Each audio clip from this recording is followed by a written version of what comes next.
लातूर जिल्ह्यातील मुरुड ग्रामीण रुग्णालयाच्या जीर्ण इमारतीचा भाग कोसळलाय।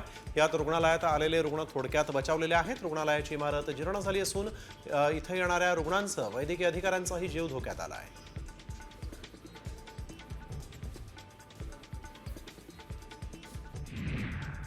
शिर्डीतल्या साई मंदिर परिसरामध्ये भीक मागणाऱ्यांची धरपकड सुरू आहे। यात 100हून अधिक भिक्षेकरी जे आहेत त्यांना ताब्यात घेण्यात आलंय। शिर्डी पोलीस, नगर परिषद आणि साई संस्थानाच्या वतीने ही कारवाई करण्यात आलेली आहे। संपूर्ण माहिती आणि वैद्यकीय तपासणी करून भिक्षेकऱ्यांची रवानगी आता भिक्षेकरी गृहामध्ये करण्यात येणार आहे।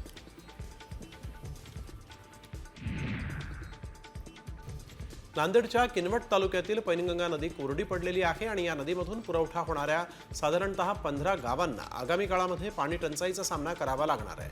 तर इस्लामपूर शहराजवळील सहस्त्रकुंडन इथं देखील आता तळ गाठल्याचं दिसलेलं आहे। इस्लामपूर शहरात देखील पाण्याची समस्या निर्माण होण्याची शक्यता वर्तवली जाते आहे।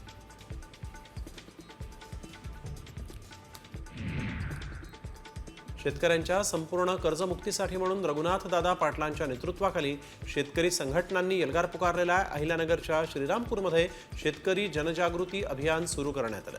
19 मार्च रोजी पुण्यात आयुक्त कार्यालयास घेराव घालण्याचा इशारा रघुनाथदादा पाटील यांनी दिला आहे।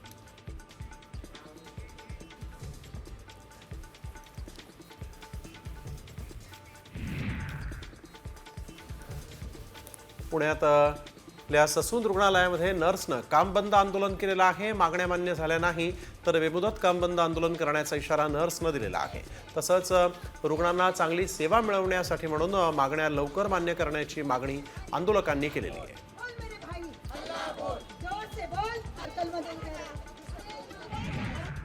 धुळ्यात प्रलंबित देयक मिळावं याच्या मागणीसाठी म्हणून जिल्हा कॉन्ट्रॅक्टर असोसिएशननं काम बंद आंदोलन सुरू केलं आहे।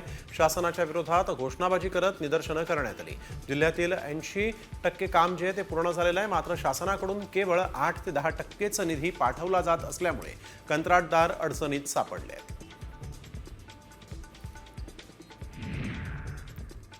नागपूर आंतरराष्ट्रीय विमानतळावरील धावपट्टीच्या रिकार्पेटिंगच्या 2 स्तरांचं काम पूर्णत्वाकडे आलेलं आहे। तिसऱ्या आणि अंतिम स्तराचं काम 2 आठवड्यांमध्ये सुरू होऊन 31 मार्चपर्यंत काम पूर्ण होण्याची शक्यता वर्तवली जाते आहे। रिकार्पेटिंगचं काम पूर्ण झाल्यानंतर विमानतळ एप्रिलमध्ये GMR कंपनीकडे सोपवण्यात येणार आहे।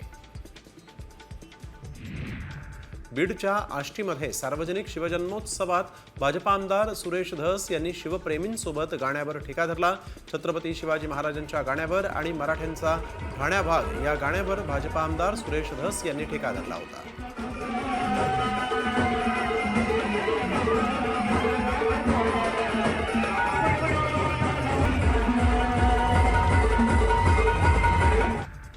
चोरट्यांनी रिक्षाची चाकं चोरलेली आहेत। ही चोरी पुण्यातील मार्केट यार्डमध्ये उघडकीस आली। चोरट्यांनी पार्किंगमध्ये उभ्या असलेल्या 3 रिक्षांची चाकं चोरून नेली आहेत आणि या घटनेचा तपास आता पोलीस करत आहेत।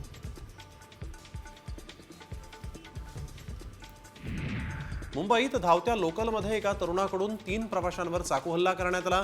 कल्याणहून दादरला जाणाऱ्या फास्ट लोकलमध्ये ही घटना घडली आहे। पोलिसांनी दिलेल्या माहितीनुसार सकाळी गर्दीच्या वेळेस धक्का लागल्यामुळे प्रवाशांमध्ये वाद झाला। दरम्यान पोलिसांनी अवघ्या काही तासात आरोपीला बेड्या ठोकल्या।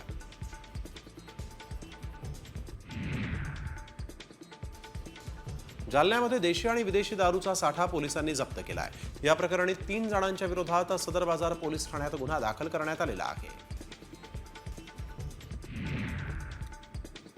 बारामतीतील चर्च ऑफ क्राइस्ट बॉईज होममध्ये 15 वर्षीय मुलगा निराडावा कालव्यामध्ये बुडाला आहे। 36 तासांपासून पोलिसांकडून शोध सुरू आहे। या बॉईज होममध्ये मुलांना वैयक्तिक घरची कामं तसंच मारहाण केली जात असल्यामुळे अधीक्षकांच्या जाचाला कंटाळून मुलं बेपत्ता होत आहेत। त्यामुळे या अधीक्षकांवर गुन्हा दाखल करा अशी मागणी करण्यात आली आहे।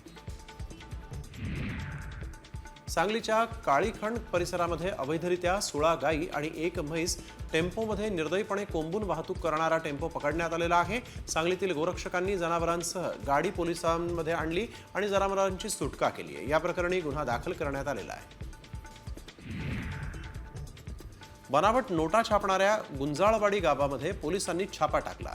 दिल्ली गुप्तचर विभागाच्या सतर्कतेनं ही घटना उघडकीस आलेली आहे। दिल्ली विभागाच्या आदेशानं स्थानिक पोलीस आणि पुणे गुप्तचर विभागानं ही कारवाई केली। या कारवाईमध्ये प्रिंटर, कागद आणि इतर साहित्य जप्त करत आरोपीला पोलिसांनी ताब्यात घेतलं आहे।